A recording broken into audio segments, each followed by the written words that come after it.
Mua më ka bërë shumë përshtypje diçka që nuk është diskutuar dhe nuk e di a vazhdon aplikohet në shkollat tona, por dikur nuk diskutohej si problem. Më bëri përshtypje kur kam shkuar në Amerikë për herë parë, Jona. Ktu të ngrinin në dras. Doje s'doje ti, ndihesh e mirë apo të s'dihesh e keq, doje të flisje apo s'doje të flisje, këtu ka qenë, si thua, e detyrueshme ngritja në drasën e zezë, që quhej atëherë. Ndërkohë kur shkova në Amerikë, atje nuk ekzistonte kjo. Në qoftë se dohet flisje, kjo quhej public speech, prezantim, pra prezantimin e bëje kur ishte koha e prezantimit, që e bëje vetëm ose në grup. Por nuk kishte asnjë lloj mësuese, nuk doste kurrë që të vinte një mësuese, të shihte emrin e dikujt atë ditë dhe ta ngrinte në drasën e zezë. Ishte një nga gjërat e para që ka bërë përshtypje dhe më pëlqeu shumë si gjë, sepse jo vetëm unë, por një pjesë e madhe e nxënësve të gjimnazit e kishin një ankth të jashtëzakonshëm me këtë gjë. Dhe nuk e përballonin dot. Ishin nxënës që mund të ishin shumë të shkafët, nuk ja dilin dot në drasën e zezë. Ndërkohë mbaj mend një herë kam qenë duke bërë muhabet, dija shumë për, po diskutoj Hamleti atëherë, dija për Hamletin e kisha lexuar, por vetëm sepse ai s'dysha më kapi se thua gafil dhe më ngriti dhe më bëri një pyetje me inat për të më kapur, unë u bllokova dhe ai më vuri një 4 aty. Ka qenë një 4 tek një lëndë që unë e dua shumë letërsinë, e doja shumë dhe zyshën. Por që mu duke pa drejt, por nuk dija si të argumentoja këtë, sepse brenda sistemit duket sikur fajin e kam unë. Pastaj andej kuptova që nuk ka faj nëse ti nuk performon. Është tjetër mos përgatitesh, dhe është tjetër që mos jesh shumë i mirë në të folurën publike. Për më tepër që ne e kishim me detyrim në Amerikë shkollën, pra lëndën e të folurës publike. Siç kishim me detyrim dhe lëndën e të mësuarit kompjuterit. Pra ishte domosdoshme kjo e folura e publikut.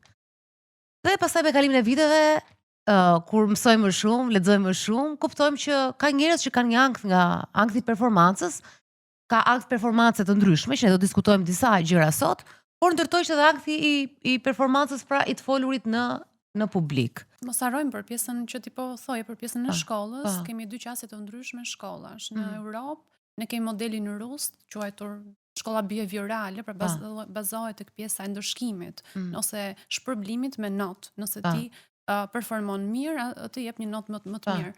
Kurse në qasjen amerikane është humanizmi, qasja humaniste, ku vendoset personi në qendër me nevojat e veta, jo duke e shpërblyer për notën, por duke parë aftësinë në një mënyrë tjetër, më të butë. Pra ti nuk vihesh në ankth për të performuar, por performon sepse dëshiron, ose kreativiteti yt të lejon që të shkosh me performancë. Pra vjen më shumë si qasje kreative sesa si qasje detyruar nga jashtë. Ka shumë njerëz të cilët nuk kanë dëshirë, nuk janë të fortë, janë më të fortë me penë, se janë të fortë me të folur. Kështu që nuk mund ta vlerësosh atë, sepse ti çohesh në një mëngjes, një zysh dhe të ngrenë mësim. Nuk mund të merret ajo për bazë. Kështu që mua s'më ka bërë sens. Por ka njerëz që realisht nuk ja dalin dot në asnjë lloj, sepse unë vetë kam pasur një çik siklet, por kisha më shumë siklet kur nuk kisha e përgatitur. Kam pasur më shumë ankth dhe them gjithmonë, nëse mua më vën para 200.000 vetave, realisht në një shesh të madh nuk kam asnjë lloj sikleti me njerëz që nuk i njoh. Unë personalisht kam siklet nëse në një tavolinë të vogël familjare duhet të ngrihem dhe të bëj dollibashin. Për shembull, e kam siklet të madh. Ose duhet futem në një vend siç futen ca mikeshat mjet, që futemi në një klub dhe themi, "Hey, ç'a bëhet?" Thrasin që larg. Unë kam dëshirë të zë një cep fillimisht dhe ngrohem, por ngrohem gradualisht, nuk e kam atë. Por ka të tjerë që realisht janë penalizuar, kam realizuar veten nga ky ankth, që mund të kenë qenë që janë shumë të zotët, edhe një pjesë më ka bërë përshtypje që kanë qenë nxënës ekselent, shumë të mirë, të cilët e kanë penalizuar pikërisht nga prezantimi. Por ankthi i performancës, siç thash, është më i gjerë dhe sot kemi 3 histori dhe një gjysmë histori do thoya, dhe por edhe një zë eksperti, është një mësuese pedagoge e të folurës publike në një universitet privat, edhe shumë interesante sepse ajo ka dhe historinë e vet, por ndërkohë ka kaluar me 10 nxënës, të cilët kanë këtë problem.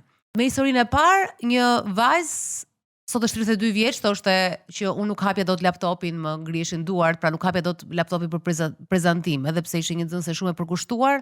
Një tjetër vajzë gjen çdo justifikim që të mos dal nga shtëpia, ajo jeton jashtë Shqipërisë. Tu ka qenë më sociale, atje është bllokuar fare dhe nuk ka asnjë lloj dëshire. Sa shkon tek dera, pastaj do të mos dal. Dhe ndërkohë kemi një tjetër histori për ankthin e performancës, dhe kjo ka të bëjë me anktin e performancës në intimitet. Është një djalë i cili nuk arrin të performoj dot seksualisht sepse e kap ky lloj ankthi. Filloj me ankthin më të njohur.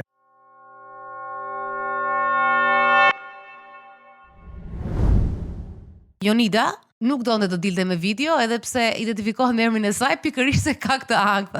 Jonida, Po, përshëndetje Dalina. përshëndetje. Ç'është e vërteta kjo gjë ka ndikuar mua ka ndikuar në vite. Edhe ja ku jam edhe sot, domethënë e kam të problem të vetja im. Vazhdon e ke pa aq të fortë apo është rregulluar pak? Disi mendoj se e kam rregulluar, besoj se kam punuar disi me veten, por sërish po të më dërgosh besoj të njërin tjetër të një auditori, kam frikë se më ndodhi njëjta gjë. Në historinë tënde që ke rrëfyer Elonës, të ndodhin disa zhvillime në trup, ndërkohë që ti duhet si studente të duhet të prezantoje apo të flisje para pedagogut. Ti thua që të mpieshin duart, ftoheshin, ndridheshin gishtat, pastaj belbëzoje dhe nuk arrije të artikuloje fjalët.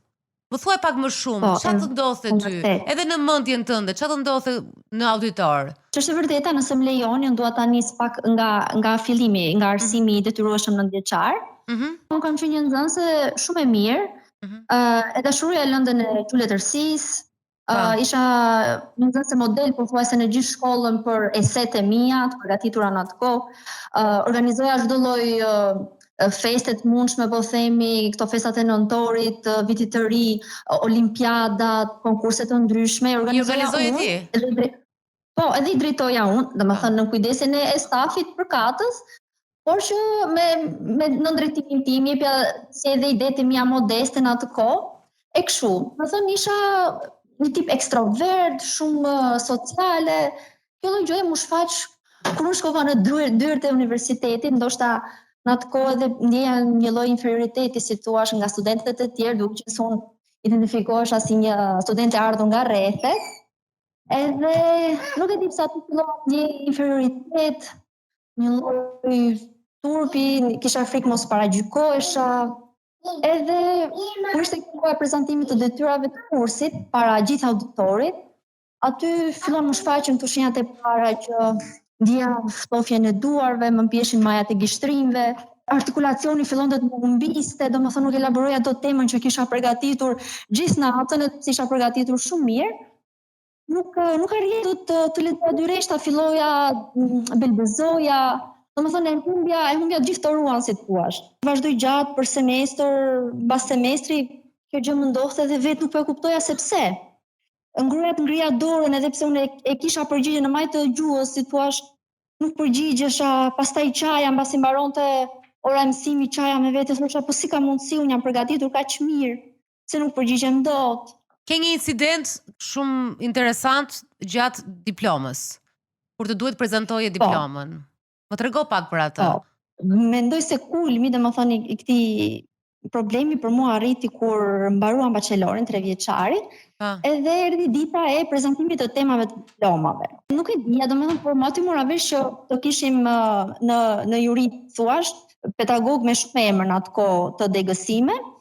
Edhe më kapi një lloj ankthi edhe më përpara, por pavarësisht se isha impenjuar jashtëzakonisht shumë me punimin e temës diplomës, pedagogu u thej se kisha një pedagoge shumë të mirë, shumë të përgatitur, e mora shumë për zemër, domethënë gjithçka e punova shumë mirë, por erdhi ajo dita edhe kur para me domethënë shfaqet një auditor super më i madh nga ç'isha mësuar gjatë viteve studimit, në një sallë shumë të madhe. Edhe kur vjen radha ime, aty unë domethënë bllokohem totalisht, si thuash, nuk po arrija dot të prekja laptopin që të shfaqe materialin monitor, edhe të filloja të nisja prezantimin. Aty vetëm më kujtoj që kam ngritur syt, kam shikuar domethënë të disa sy të ngulitur drejt meje, edhe pedagogja që udhëheqësit që ma bënte me shenjë që as me fillon, çfarë po pret.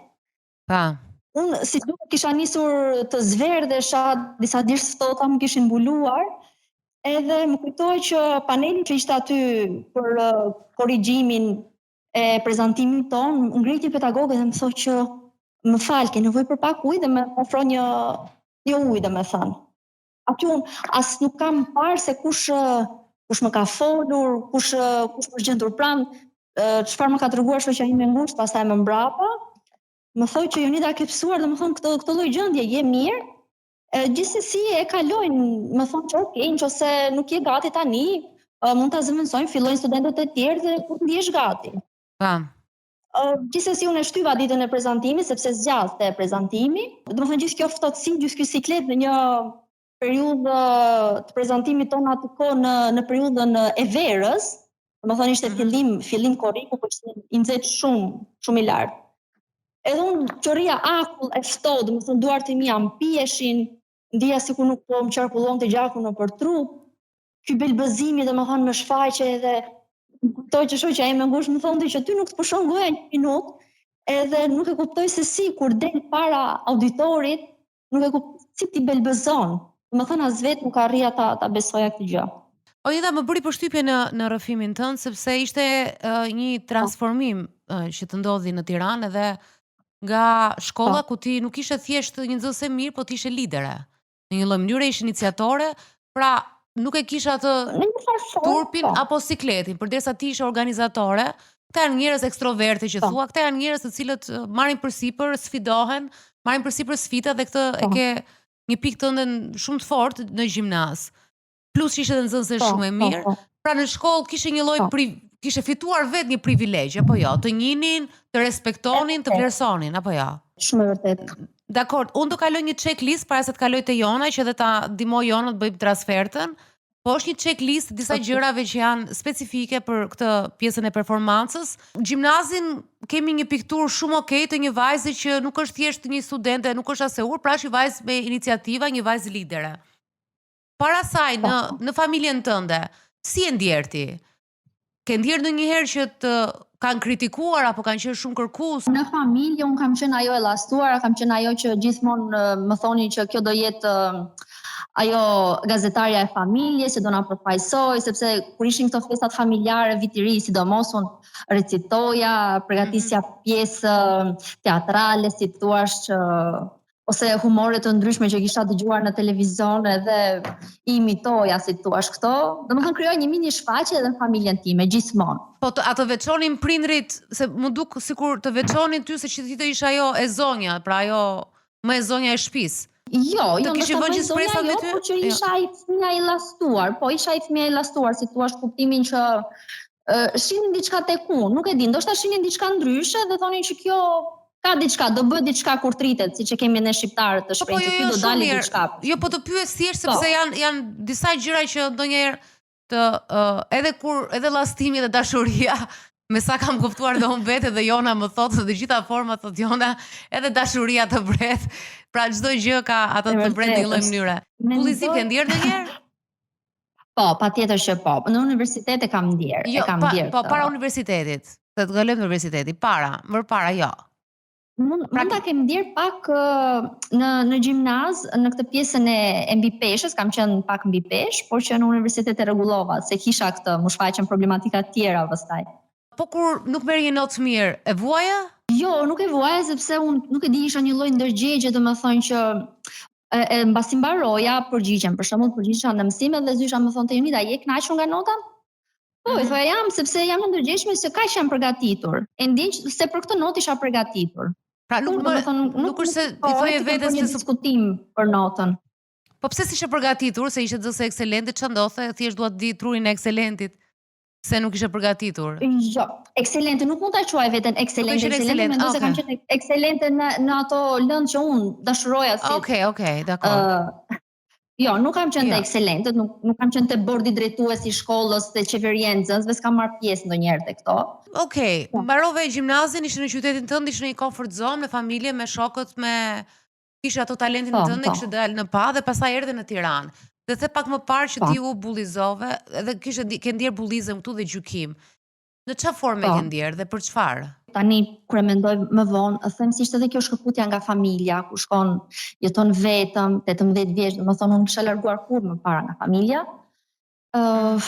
Më duket sikur më shikonin me atë syrin që ja kjo që nuk ka të blej si ne, ose ja kjo studentja, këta që blejnë byrek, këta që jetojnë në konvikte.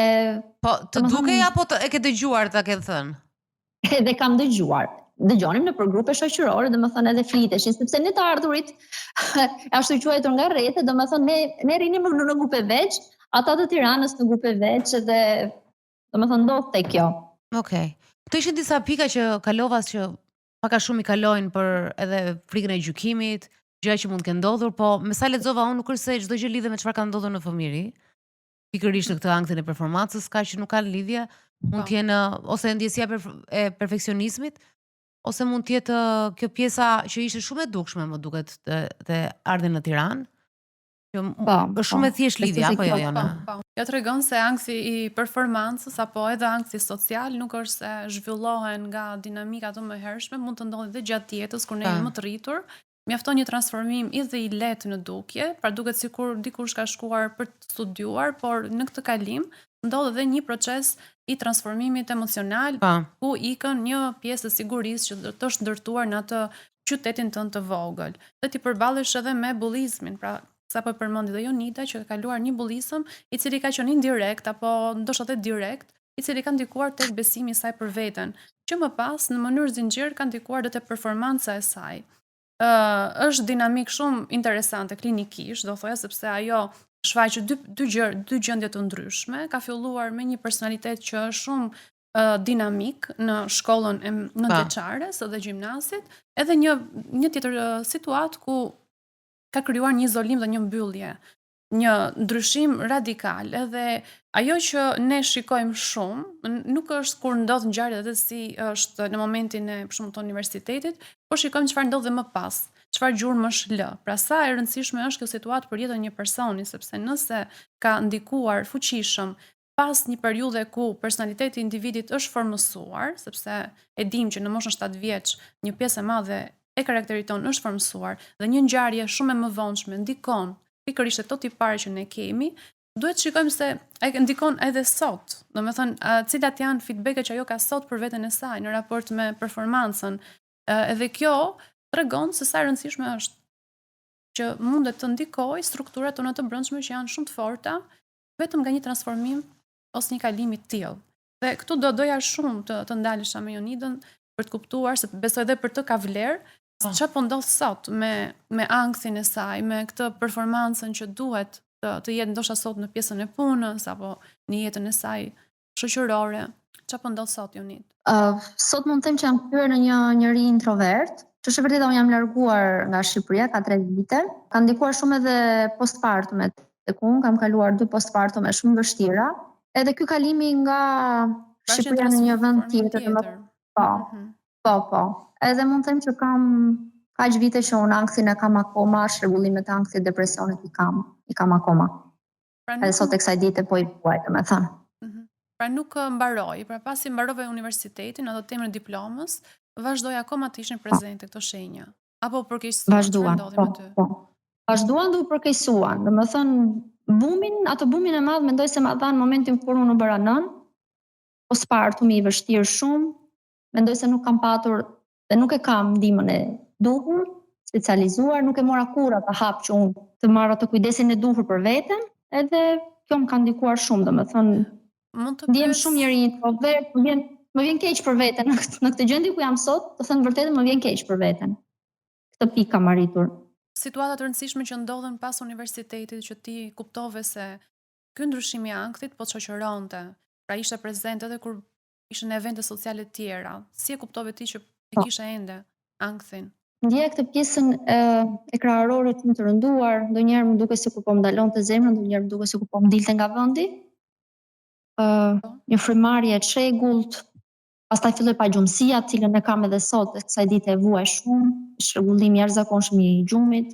Po këto simptomat i kishe kur ishe në mënyrë të përgjithshme apo në situata të veçanta, kur duhet të ishe në kontakt me njerëzit? Po, në situata të veçanta, domethënë edhe sot e kësaj ditë un po të jem afër një grupi njerëzish edhe pse i njoh, edhe pse biseda mund të jetë shumë e mirë, nuk kam durim të dëgjoj deri në fund, më duket sikur zhurmojnë, më duket zhurmat nuk i duroj. Okej. Grumbullimin e njerëzve nuk e duroj, më saktë. Edhe kjo besoj se më ka ndikuar çfarë pjesa e auditorëve kur unë shikoja shumë njerëz, shumë sy të drejtuar drejt meje, edhe sot e kësaj dite unë e kam këtë problem. Dua të rri vetëm, dua të gjej një cep vetëm, dua të shëtiz vetëm.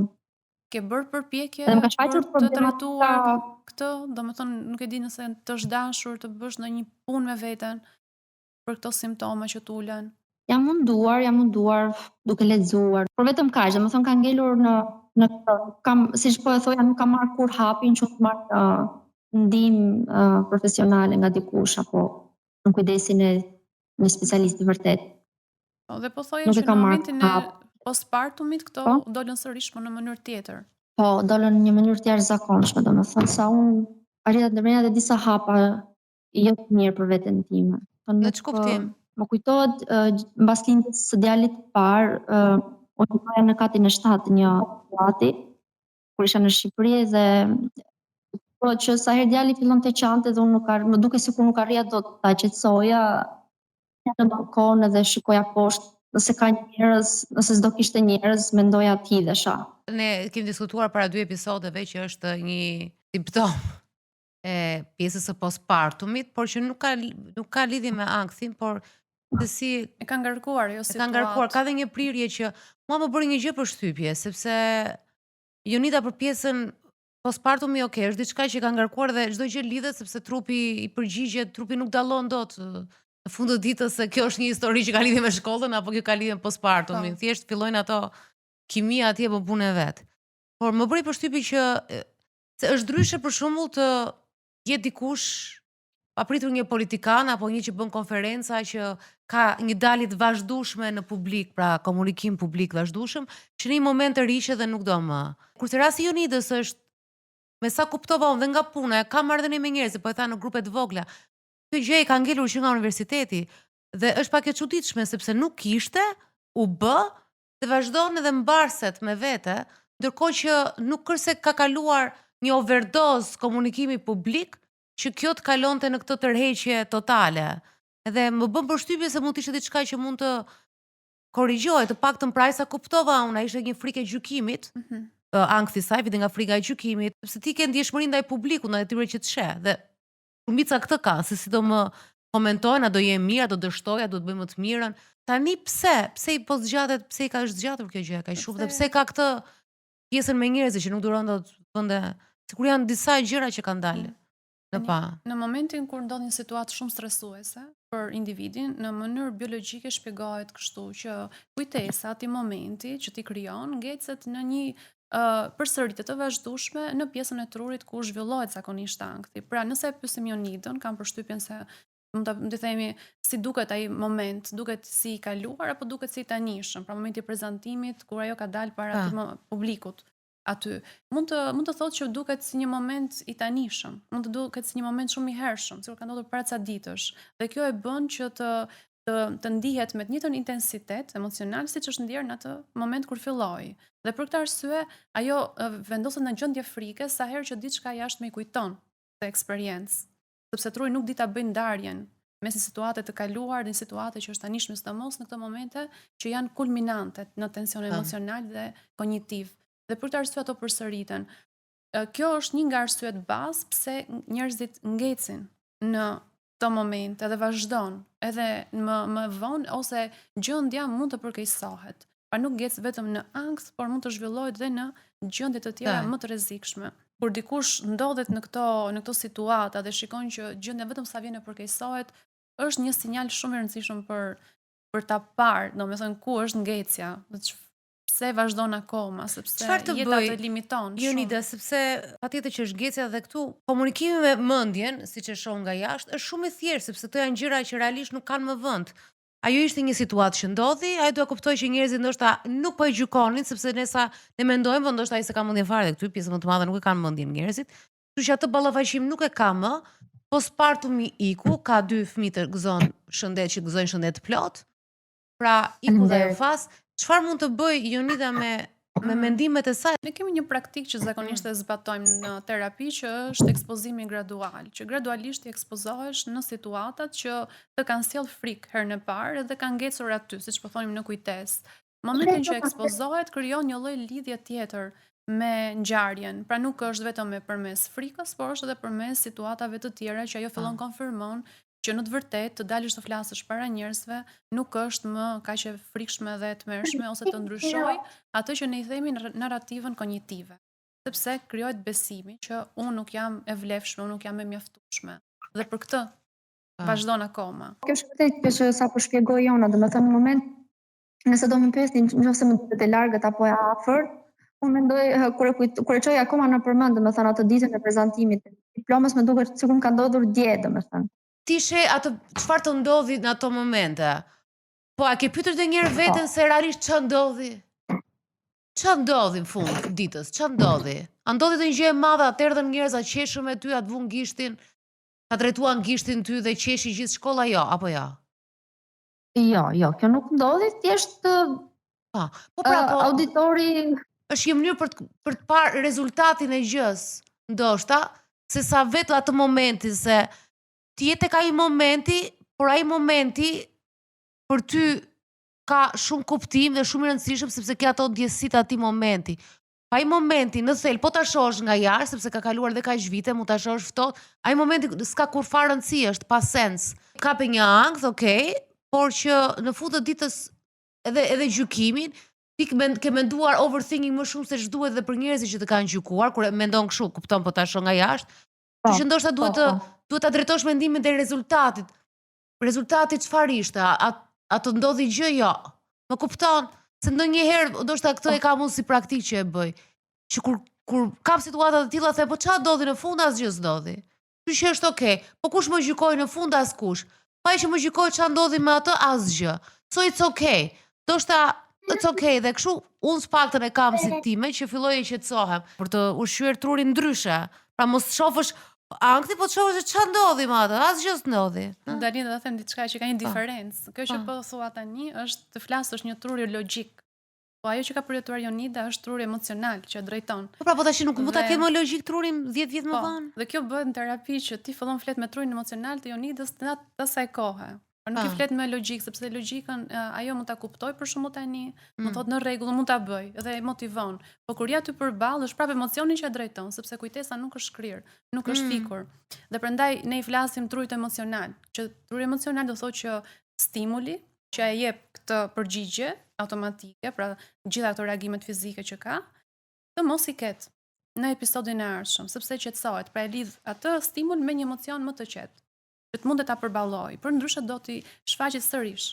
Atëherë, a nuk është truri logjik kjo ndërkohë që ti bën Jo, sepse mënyra se si flet është tjetër. Pra është një lloj bisede tjetër, ne flasim me një qasje në thonjza hipnotike, që të mundesh të shkosh te truri emocional. Pra ajo duhet shkoj prapë tek ajo situatë. Kjo lidhet me pjesën e ekspozimit. Pra nëse ajo i duhet për shkak të punës të shkojnë nëpër evente, të dalin në publik, po, përmes ekspozimit gradual që ne themi mund ta filloj me një mik, me një person që i beson, pra të filloj të flet me këtë personin që emocioni i saj të filloj qetësohet, duke arritur gradualisht shkallën e ekspozimit, derisa vjen pjesa kur duhet të prezantoj përballë njerëzve. Por është një punë shumë intensive për ta bërë me veten, sepse ai duhet përballet vazhdimisht me këtë emocion që ta uli. Por më duk pak më e thjeshtë nga që i ka ndodhur në fakultet dhe nuk e ka pasur të marrë me vete që nga fëmiria, thash më duket shumë e thjeshtë që kjo mund të fillojë më herët. Kështu duket për atë që po s'është. Jo. Jonida, kam një pyetje të fundit. Ti a do ta ndryshosh këtë gjë? Patjetër që dua ta ndryshoj shumë. Do ta ndryshosh. Okej. Do të bësh terapi? Ç'a ke menduar ti? Sepse kjo që thot Jona kërkon terapi, pra kërkon të punosh me këtë gjë, kërkon që dikush tjetër edhe të orientoj pak në formën e vet hipnotike. Se si do ta zgjidh ajo vet? Tash mund të bëj edhe ekspozim gradual. Nëse i duhet që të ndryshohet edhe një gjë tjetër që lidhet me atë që po nisje pak më herët Dalina, që është ndryshimi i narrativës kognitive, që do thotë ndryshimi i fjalimit të brendshëm që ne kemi. Që duke u ekspozuar, ti fillon ndërton një fjali tjetër me vete. Nuk jam e mjaftueshme dhe më pëlqeu edhe një pjesë që e preke, që ti fillon dhe shikon rezultatin real, jo atë që parashikon. Pra mendja, para se neve të kemi një event që na frikson, mendon shumë situata negative, rezultate të këqija. Që unë do dal keq, do them diçka që do turpërohem, po momentin që ti ekspozohesh dhe nuk përqendrohesh te parashikimi, po çfarë të thot situata në të vërtetë, aty fillon të ndryshon këtë fjalim. Dhe që të bindet vetja, duhet kaloj disa situata, prandaj duhen ekspozime të vazhdueshme, edhe graduale derisa arrit në pikën që të bëhet e natyrshme. Duke qenë se Jonida nuk ka një program televiziv, si unë që më është dashur të praktikoj të folur, se unë kam pas probleme dikur. Jo kam pas vërtet, më merrej goja dhe nuk bëja dot stand-up, që janë këto si gazetare, nuk isha e mirë fare. As në panele nuk shkëlqeja, bllokohesha komplet. Duhet ta flasim pak. Do ta flasim këtë. Po të shohësh jetën tim, unë kam zgjedhur gjithmonë ishullin tim. Shumë pak ka zgjat kombinimi me tjerë, me gjithë respektin.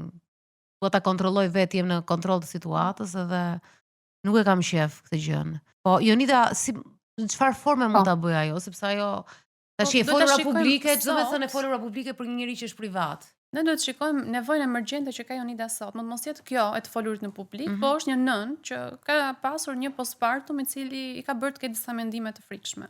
Që ne kemi trajtuar në një episod dhe kemi thënë që ato në të vërtetë duken të frikshme ose që ti mund të riskosh, por nuk janë ashtu.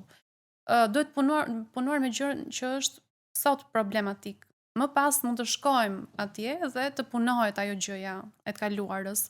Prandaj këtu mund ta thotë Jonida se a është më emergjente të flasë në publik apo të zgjidhë një mendime që kanë lindur pas postpartumit? Mendoj se kam nevojë për të dyja për t'i zgjidhur, por që më urgjente shoh këtë pjesën emocionale të postpartum. Duke qenë se jam një nën tani full time, për momentin nuk jam në punë, edhe mendoj se këtë kam më emergjente. Pikërisht, edhe unë këtë gjë mendova se ti po përballesh me një situatë të re, dhe pse ajo e vjetrat kanë ndikuar te kjo e reja që është tani, por sidoqoftë për të punuar ato të vjetën, tashmë ti duhet të çlirohesh nga ky momenti që të ketë përditshëm. Duhet parë se çfarë mendimesh, çfarë simptomesh të japin bezdisje të përditshme edhe të bllokojnë. Më pas ajo është dytësore, mendoj dhe pse ndihet për ty si një gjë e papërfunduar. One step at a time. Po. Por janë të trajtueshme, domethënë kjo është ndoshta një sinjal pozitiv që ti mund të marrësh nga kjo, sepse janë shumë njerëz që gjenden në të njëjtën situatë me ty. Historia tregon që e kanë kaluar, domethënë gjithë me përballje, me forma. Jonida, ti je një Adel këngëtaren? Adel, po. Adel ka vjell para se të dilte në skenë, ka ikur me vrap, edhe e tërhoqën me zor të ta nxjerrin në skenë. Ka edhe shumë njerëz që janë rritur në skenë që kanë probleme me këtë gjë. Adele, Barbara Streisand, një këngëtare më të mëdha amerikane, 30 vjet nuk u ngjit në skenë, që ato e mbajnë kështu legjendën e muzikës në Amerikë. 30 vjet nuk u ngjit, apo Eminem, këngëtari që edhe ai ka pas shumë probleme dhe duhet pinte shumë alkool që të dilte në skenë, edhe të kishte të folurën publike. Kështu që është diçka që nuk u ndodh vetëm në një episod ty në auditorin e një universiteti në një vend të vogël si Shqipëria, po dhe atyre që përballen gjithkohës. Kështu që je bashkë me shumë njerëz të famshëm që janë rritur në skenë. Po. Është diçka që ikën, realisht është diçka që rikuperohet. Po si tha Jona, edhe kjo është e vërteta, hapa të vëgjël me hapin e parë është postpartumi edhe pastaj vjen kjo. A je okay të bëj një pyetje të fundit? A je okay atje ku je në emigrim? Për momentin do thoja jo. Nuk ndiem okay, nuk jam okay. Duhet këtë dinamika tjera që i bashkojnë përveç lindjes, kam përshtypjen se emigrimi është si kuptuar që ka ndryshime, transformime të jashtëzakonshme të individi, është shkëput komplet. Ke kaluar 3 transformime, domethënë nga qyteti tek Tirana. Po pra, dhe emigrimi mund të jetë nga Shqipëria, është e njëjta gjë si nga qyteti i saj. E njëjta gjë, po. Është e njëjta gjë dhe kjo ka të bëjë. Izolimi, emigrantët janë shumë të izoluar, sidomos vajzat që bëhen nëna izolojnë shumë edhe ndihen shumë të vetmuara. Ndryshe nga meshkujt që dalin dhe punojnë, dhe kjo mund të përforcojë akoma më shumë mendimet. Jonida, kështu që kjo kërkon edhe disa terapi, të donim shumë ta kishim të programin. Me seanca që zgjaten. Se tash nga fundi dalin dhe gjëra të tjera, dalin se ka shumë shtresa, të tërë neve kemi shumë shtresa dhe për të shkuar ato shtresa në fakt duhet terapi ose të paktën mund ta stimulosh veten të lexosh për veten dhe të bësh ato provat që tha Jona për veten. Neve historinë e dytë kemi pikërisht që ka lidhje me emigracionin dhe vajza që kemi tani në telefonat, ajo ka frikë të dalë nga shtëpia. Jeton në Angli edhe tu ka qenë shumë sociale në Shqipëri, nuk rrinte 1 minutë në shtëpi, kurse atje nuk do të dali fare dhe ka 3 vjet që jeton me këtë gjë. Kështu që edhe emigrimi këto ndryshime të mëdha kanë atë të vetën, edhe kjo është diçka që në fakt ky është thelbi edhe pse I ndodhin këto lëvizje dhe sa të rehabilitohet edhe me gjën e re. Po. Jonida, të falenderoj shumë. Faleminderit dhe juve. Faleminderit shumë. Paka shumë e bëra hapin e historisë së dytë të Helgës, që është me pseudonim, ajo jeton në Angli dhe thotë, po, nuk del nga shtëpia. Është e çuditshme. Mund të thonë ca edhe nuk e di. Ka shumë që s'dalin nga shtëpia. Sidomos kur anksi shoqërohet me një gjendje tjetër që quhet agorafobia. që të izolon dhe të mbyll nga vendet ku mendoj që mund të rrezikosh pra të ndodh një. Unë kam diçka kur bëhem gati për udhëtim, kur prenotoj biletën jam njeriu më i lumtur. Ditën që bëj gati valizhen nuk dua të shkoj. Nuk dua të shkoj fare dhe nuk e kam me avionin, e kam komplet me gjithë procesin e udhëtimit. Pastaj kur arri jam tjetër njeri, po në atë moment po të më thuash për shembull sigi, edhe po sikur nuk e di, kam prenotuar gjën hoteli më të mirë, ku di udhëtime më të bukura në botë, nuk dua të shkoj fare. Se di pse e kam, ndoshta nga që kam udhëtuar shumë. Dikur. Të lodh procesi, fakti që po përshikon se si do jetë ecuria aeroporti. Po, nuk e, do me thënë unë kur shoh shoqet e mia që kanë disa që udhtojnë shumë edhe udhtojnë me qef, nuk e kam ndonjë dëshirë të madhe ta bëj. Po më pëlqen shumë që të ndërroj për udhtimin dhe të prenotoj hotelet e këto, vdes për atë proces. Procesin që unë, dhe nuk është proces dembelizmi, pjesa e valigjeve. Edhe kur ti kem valixhet gati, unë kam një si siklet. Dhe më ikën sikleti në momenti që avioni niset. Jo që ngrihet, që është okay, pastaj në autopilot. Pastaj qetësohem. Po s'është vetëm avionin, është me gjithë gjën. Nuk kam as interes pasaj, fikem komplet, nuk du fare, nuk du t'ja di fare. Po shoqëron në çdo udhtim kjo gjë? Po gjithmonë. Nuk kam asnjë lloj interesi. Para shumë vitesh kur shumë su thonin unë udhtoja pa fund dhe më shbër, kam një kështu si e du shumë atë shtëpinë time. Se shumë vite nuk ngulesha në asnjë vend dot. Është interesante në rastin tënd se je entuziazmuar përpara, pastaj fiket dhe ndiset sërish. Domethënë nuk është se ke një proces që fillon i mërzitur derisa shkon në vendin pritës që të rindizet prapë. Dhe gëzohem shumë kur kthehem. Gëzohesh kur kthehesh? Pa, shumë. Ditën pas 5 ditëve, kudo që jam gëzohem shumë, nuk ri dot më. Jam kështu, dua të kthehem. Dua të kthehem. Unë mund të rija pa udhëtuar fare, por prapë kam qef të udhëtoj, shumë e çuditshme. Po më lësh mua unë harroj të udhëtoj. Më thanë në ambasadën amerikane kur shkova për vizë, pse ke 10 vjet pa ardhur në Amerikë? Se unë që kisha në historikun e kompjuterit të tyre, kam shumë udhëtime, thash pse di iku koha. Ndoshta do të kem edhe një motivim më interesant, nuk e di. Mund të jetë kjo, pra. Kushdo mund të rreq. Po kjo më ka ndodhur edhe me dalin në ekran. Më ndodh edhe kjo, më ndodh gjithmonë. Edhe para se të vi këtu. Po, e kam. Nëse unë kam kamerën, ma vë kamerën, unë vdes për kamerën. Po deri në momentin që vjen kamera, nuk dua ta bëj këtë gjë. Dua ta sabotoj. Dua të sabotoj gjithçka që ka lidhje me diçka që mund të japi mua një. Po është tjetër, ajo është frikë sabotimi, është tjetër, nuk është për performancës. Sabotimi. Kam shumë qejf flas për atë. Unë besoj që atë unë e kuptova kohët e fundit se jam duke lexuar për arsye të tjera. Po edhe unë besoj që kam një lloj frike, një sabotimi sepse kur mendoj, mua fati më ka çuar edhe në gjëra shumë të mira, por kam sabotuar vetë shumë gjëra të tjera. Mund të kisha shumë gjëra të tjera, që okay, si kam, por I kam sabotuar me qëllim dhe kënaqesha. Doja të më vinin dhe t'i sabotoja, e kisha kështu si kënaqësi. Nëse sabotimi është pjesë e rëndësishme, një pjesë të mirë të njerëzve, që ne nuk na shkon mendje që mund t'i kenë, po në fakt. Jo, unë besoj që një pjesë e madhe I vendit tonë ka këtë sabotimin. Besoj që kemi diçka me sabotimin dhe unë doja shumë ta diskutoja një herë këtë, sepse ka shumë domethënie. Kjo sepse studiova edhe nga Vjenë dhe pak a shumë të tërëve na kanë folur njësoj në shtëpi. Unë kujtova se ishte diçka fani kjo që unë dua të ftohem dhe mos shkoj. E bëj shaka me mikun tim Olti Currin, që themi ne duam të ftohemi kudo, por nuk duam të shkoj në asnjë vend, por ti duhet më ftosh se u mërzitem, por unë dua ta sabotoj atë gjë. Se nuk më intereson që se ti mërzit. E kupton, është diçka e çuditshme në tru. Por tash që po lexoja, thash çka kaq fani kjo. Nuk çka thjesht gjigafore apo akrepi, që nga një çështje që ndikon. Nëse se kaluam në një tjetër, po do doja që ta diskutonin dëshirën për